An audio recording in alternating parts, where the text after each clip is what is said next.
Bonjour à tous. Donc aujourd'hui on tourne le premier épisode de notre web série sur la construction de notre écolieu. Ça fait maintenant 2 ans que le projet est lancé, on a pas mal de décisions concrètes qui ont pu être prises. Donc ça y est, il est temps de vous le partager. Alors déjà pour commencer, comment est-ce qu'on est arrivé ici à Marches dans la Drôme? Vous voyez le Vercors derrière, c'est un très beau paysage mais il fallait le trouver. Ce qu'il faut s'imaginer, en 2016 on était dans la boutique à Paris. Après, on s'est étalé sur des locaux sur Montreuil, dans une ville voisine, et ça commençait vraiment à devenir trop petit. Et c'est là que j'ai eu l'envie de remplacer les tickets restaurants de l'équipe par un jardin en permaculture. Donc les locaux sont trop petits à Paris, l'envie de permaculture, je commence à expliquer à tout le monde que l'idée va être de déménager. Et je me mets en quête d'un endroit, quelque part en France, qui puisse nous accueillir avec tous nos projets. Et c'est là que, alors à l'époque j'avais mon camion aménagé, le Rogue Wave, qui sert aujourd'hui à transporter des palettes, mais bon, avec lequel à l'époque j'ai commencé à faire des tours sur les routes de France pour trouver un endroit.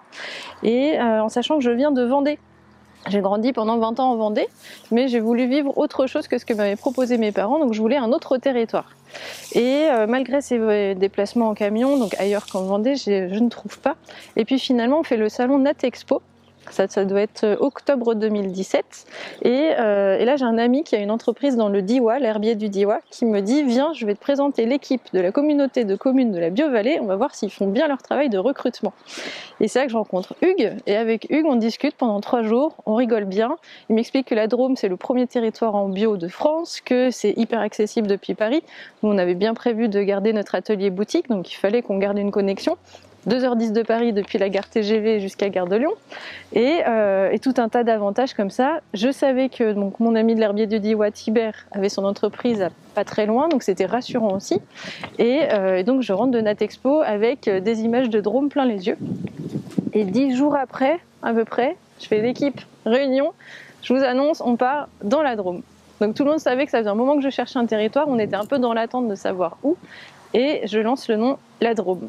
Et en sachant que je n'y avais pas mis les pieds moi-même. Donc le pari est lancé, j'annonce Drôme à l'équipe, on est assez pressé finalement puisque là on arrive déjà en novembre 2017, je vais à tout prix déménager pendant l'été 2018 puisque dès qu'on enchaîne après sur la fin de l'année, pour nous c'est une période très très costaud, donc je veux à tout prix qu'on puisse déménager au mois de juin-juillet pour passer l'été sur notre nouveau territoire, avoir le temps de s'installer un peu tranquillement et après enchaîner sur les fêtes de fin d'année.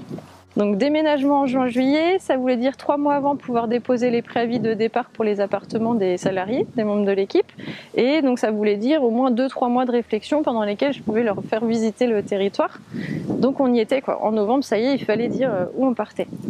Et là, je découvre le village de Marches et je craque complètement parce que ce village que vous apercevez derrière, il me rappelle un dessin que j'avais fait étant petite. En CM1, c'est écrit dessus et qui ressemble à ça. Donc là à l'époque je suis en Vendée, ça ressemble pas du tout à ça les paysages. Donc on débarque ici en été, durant l'été 2018 en location et en rencontrant le maire de la commune, je lui explique que notre projet c'est ce jardin en permaculture, c'est de vraiment s'installer sur le territoire, c'est pas juste d'être de passage. Et il m'explique que ce terrain est disponible pour une entreprise qui voudrait s'implanter.